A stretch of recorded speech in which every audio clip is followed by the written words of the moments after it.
to solve. So I have an irregular polygon. I see different measurements. There's no formula for an irregular shape because irregular shapes are exactly that. They're irregular. They have no pattern. They could be anything. They're random.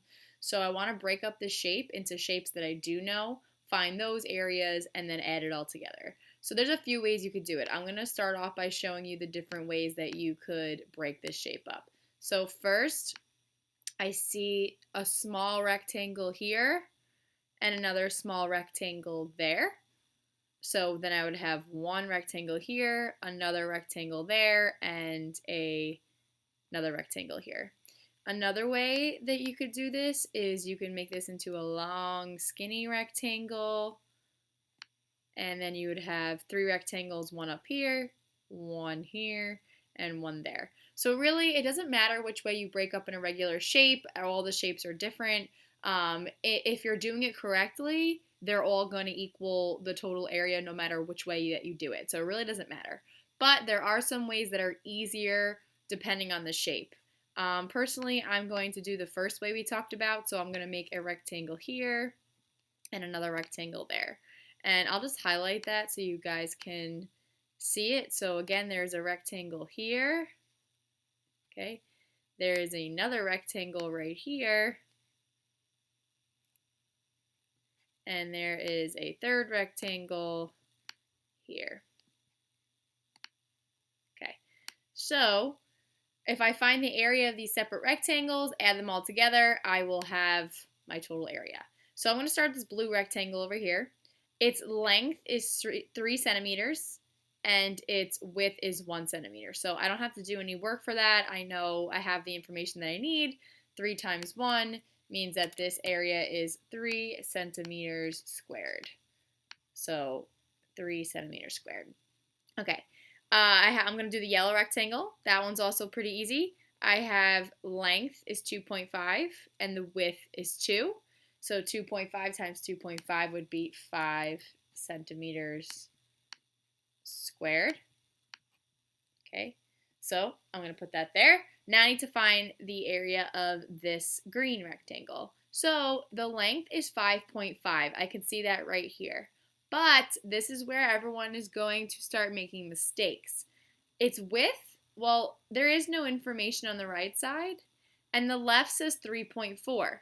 But 3.4 is not this width.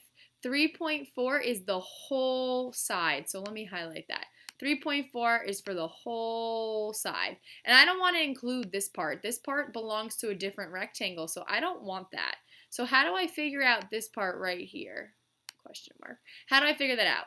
Well, I'm going to use what I do know. So I do know that this part right here is 2 centimeters because rectangles have opposite sides that are equal. So since this is 2 right here, that means the other side has to be 2. If this part is 2 and the whole thing is 3.4, I can cut this part out and then I'd be left with what the length is on this side, or the width is on this side. So if I take 3.4, which is the whole thing, and subtract the 2, I'll have what's left over that is going to be right here. So this side right here, 3.4 minus 2 is going to be equal to 1.4 centimeters. So I know that the width of this rectangle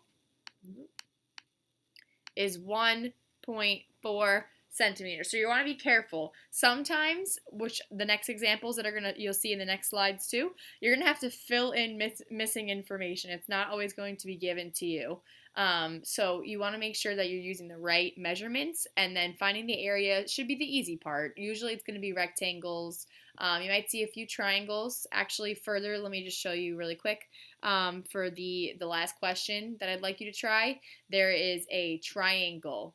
So you're also going to have to cut the shape into maybe rectangles and triangles, but don't forget to use the correct formula for that one. But I'm getting a little sidetracked here, so let me get back. Anyway, so let me finish this. 5.5 times 1.4. I'm going to use my calculator. Again, I have no problem with that. 5.5 times 1.4 is 7.7.